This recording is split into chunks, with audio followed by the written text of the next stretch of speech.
Selengkapnya berbunyi, berusia paling rendah 40 tahun atau pernah sedang menduduki jabatan yang dipilih melalui pemilihan umum, termasuk pemilihan kepala daerah. Selanjutnya pada diagram 2, 3 hakim konstitusi, hakim A, hakim B, dan hakim C, sama dengan diagram 1, menyepadankan semua jabatan yang dipilih atau elected official, termasuk pemilihan kepala daerah dengan batas minimum 40 tahun.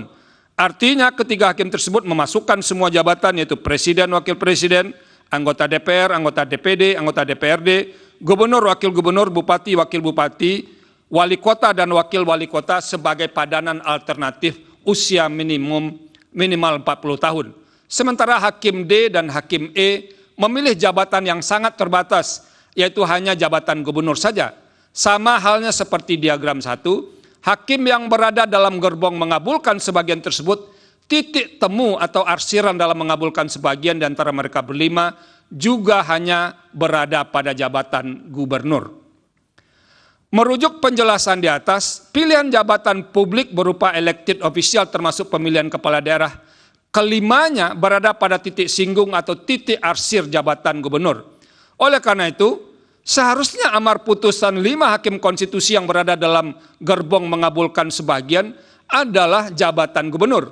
Dengan pilihan amar memaknai pasal 169 huruf Q Undang-Undang 7 2017 menjadi persyaratan menjadi calon presiden dan wakil presiden adalah Q berusia paling rendah 40 tahun atau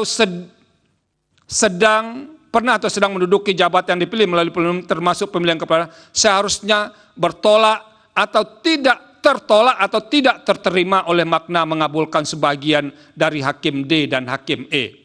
Artinya dengan menggunakan model arsiran Venn di atas, amar putusan aku menyatakan persyaratan menjadi calon presiden dan wakil presiden adalah Q berusia paling rendah 40 tahun atau pernah sedang menduduki jabatan yang dipilih melalui pemilihan umum termasuk pemilihan kepala daerah, sesungguhnya hanya didukung oleh 3 hakim konstitusi saja.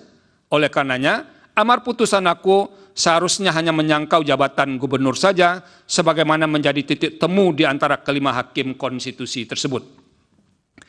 Berkenaan dengan pilihan amar tersebut, perlu saya tambahkan ketika pembahasan di RPH, titik temu atau arsiran termasuk masalah yang menyita waktu dan perdebatan.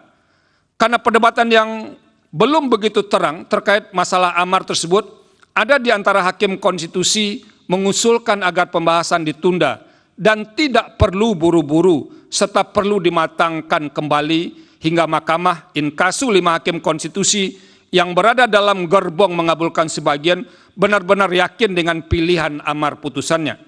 Sekalipun RPH ditunda dan berlangsung lebih lama bagi hakim yang mengusulkan ditunda, hal tersebut tidak akan menunda dan mengganggu tahapan penyelenggaraan pemilihan in casu tahap pemilihan presiden dan wakil presiden. Namun demikian, di antara sebagian hakim yang tergabung dalam gerbong mengabulkan sebagian tersebut, seperti tengah berpacu dengan tahap pemilihan umum presiden dan wakil presiden, sehingga yang bersangkutan terus mendorong dan terkesan terlalu bernafsu untuk cepat-cepat memutus perkara aku. Download Tribun X sekarang, menghadirkan lokal menjadi Indonesia.